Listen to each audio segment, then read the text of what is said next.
team will receive the ICC Champions Trophy 2025 trophy from Mr. Jay Shah, the ICC chair.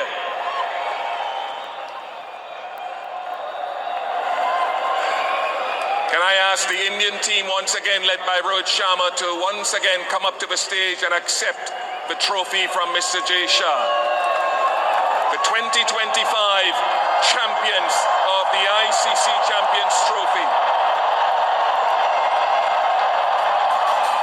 The stuff of dreams for skipper Rohit Sharma. It's what it counts for. The trophies do matter, and India once again on top of the world, winners of the Champions Trophy after 12 long years in those prestigious white jackets. And you can see what this victory means to them. Completely dominated this particular tournament. Been a white ball domination for Rohit Sharma and his men, ably led now by coach Gautam Gambhir at the helm, and an all-round performance has ensued that India have become champions of Champions Trophy 2025. Raidu, what does this victory mean to you? It's quite special. Two ICC tournaments back to back. Special feeling, especially for Rohit Sharma, Virat Kohli, who have been great servants of the game and great servants of Indian cricket. I think it's safe to now call Hitman Captain Hitman to produce another hit for the Indian team as well as for all the Indians that are blessed to witness him and the team there. Definite super hit. There's no doubt about that. Now, second captain after Mahendra Singh Dhoni to lift multiple ICC titles. This was not made today. This was a direction that he wanted to take this team in, and it's a team effort, no doubt, but ably led by Rohit Sharma and company.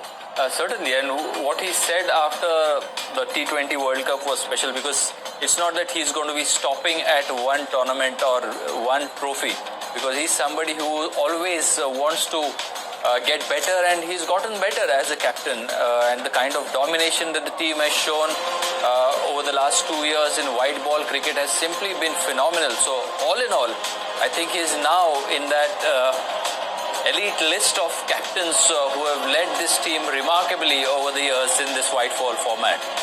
And that's confirmation. Champions of CT 2025, the Indian cricket team on top of the world here in Dubai.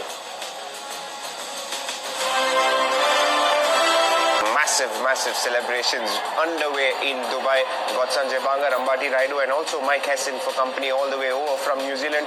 A disappointing result for New Zealand, but definitely brings back a lot of good memories for us Indians. Mike Hesson on 12 years ago of 2013 Champions Trophy. First time that India has beaten New Zealand in a final, which is amazing. But what do you think of the efforts that this Indian team has done to ensure that they have this coveted trophy now?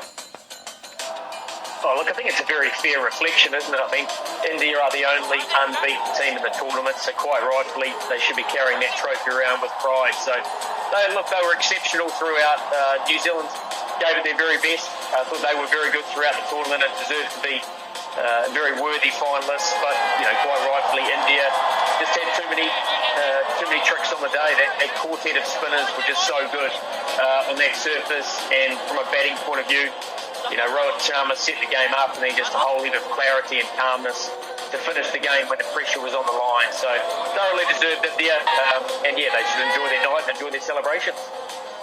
Yeah, I think it's a fair reflection, like you mentioned, Mike Hesson, but it just comes with no luck whatsoever. I know I've mentioned 19th November, and that definitely is something that people will remember for a long time, but March 9th is something that people should also remember, because India, in the last 2 years, it's not by luck or choice that you lose or drop just one game in an ICC event, and you're champions of the T20 World Cup, you're champions of Champions Trophy. You have to give credit where it's due, and that's exactly what this team deserves. I think, it's only apt to say that they are quite comparable to the Australian team in the early 2000s who dominated world cricket, and it's now India's turn under Rohit's captaincy to dominate the white ball cricket, at least for India on a world stage. And Rohit Sharma, I mean, great credit to him, and the way he has kept the dressing room, the way he has kept the positivity in the dressing room through ups and downs, through different coaches as well, because he is a constant there. He's been a captain, and players have changed, the support staff has changed, but he has kept that culture going, he has kept the positivity going, and he has kept the camaraderie and the friendships going, and he is an amazing leader, and we all know he's an amazing human being as well, which has turned him into such a great guy for whom every player would go that extra mile, and that shows the next generation of Indian cricketers who are ready to do everything. You know. Come on, Sanjay bhai, I'm going to ask you to break a leg very, very soon, just like Shreyas Iyer. But this is phenomenal stuff, because 94% win rate, and you talk about the consistency of a team in a white ball format, it seldom comes by. Big comparison by Raidu about the Australian team of the 2000s. Yes, they were exceptional. They had multiple world titles and they were unbeaten for a long time. The only criticism of this Indian team was that they don't have trophies to show for. It was an 11-year drought that ended last year with the T20 World Cup, and now is this team on the rise and being a supreme dominant force in world cricket? Well, see, such things happen in phases, because if you look at the history of the game, after 83 they won the World Series Championships in 85, then 2011 was followed by 2013 Champions Trophy. So when a team tastes success, you certainly expect that those set of players will go on for a couple of seasons, and that emulates or that results in a lot of success back to back. But once the team comes into transition, that is when you have to go and rebuild. So these world championships or trophies come, you have to wait for them. You have to have a vision, maybe a 4-6 year vision, wherein a lot of work happens even before these wins have actually resulted on the field. So all in all, India is going through that golden phase, that really rich vein of form, wherein they are just putting performance after performance, and it's just going to be better, because what's happened is now you already have an ICC event happening once every year. So the next year you have the T20 World Cup, the year after you have the 50-over World Cup. So if you have a rich vein, the players are fit and performing, then this can result in many more championships in a very short time. Such a good point you make there, because winning trophies is a habit, and that rich vein of form should continue as far as India go. But I'm looking at visuals here, Mike Hesson. We're talking constantly of the comparison of the T20 World Cup. But if you look at 2025 and the number of players that haven't won an ICC title, they've been around for ages now. Take a Shreyas Iyer, for example, a KL Rahul. It was so important for Mohammad Shami to come back into this team. So is Kuldeep Yadav, Varun Chakravarti, first ICC event. To be heroes and every now and again have an impactful performance. They're dominating. And I mean, Shreyas Iyer is a guy who's been in and out of the side, but he's been exceptional in this tournament.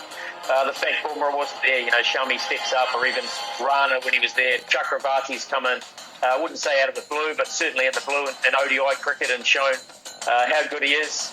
Kuldeep is getting better and better. There are so many players. Shubman is world class and going to be world class for many years. So India have so many weapons at their disposal from a point of view, and they have it across generations or across phases. So they can easily transition the person on screen out at some stage when he decides that he's had enough. Rohit will be the same, and they won't be.